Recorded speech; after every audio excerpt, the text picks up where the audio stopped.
Fine art used to be only for billionaires, but now you can participate with platforms that offer fractional investing. The most well-known platform is Masterworks, and we'll be looking at their data here. And their charts look gorgeous. It's uncorrelated, low volatility, and historical returns stronger than equities. For an investor, that is stunning. The idea is that you couldn't access that performance before, and now you can.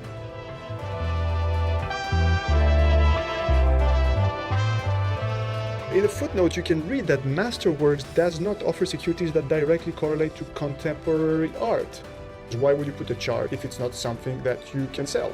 So if we look at this contemporary art chart, the underlying is defined by Masterworks, who are also the distributor of the product, and it's based on a selected group of around 40 blue-chip contemporary artists. The best part about controlling the data is that you can make it move. If you look closely at the older posts on the Masterworks website, you'll see a slightly different performance. It's hard to see clearly, and I'll put the links, but as the S&P went from 1 to about 3, between 1999 and 2019, I estimate the art index for the same period goes from 1 to about 7.6 on the right and 1 to 5.3 on the left. Okay, it's not very clear, but thankfully there's another reference, and it's a solid brand, Citigroup. They publish an annual global art report, and they use the Masterworks data. And initially, art data was 5.3%.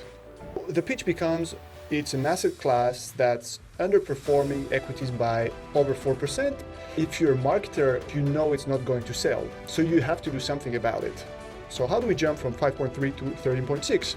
The trick is to adjust the product to the performance. So the 5.3% comes from a mix of contemporary and impressionist, like this nice Monet that Masterworks bought in 2018. But impressionists don't perform so well. We can get rid of them and focus on contemporary art.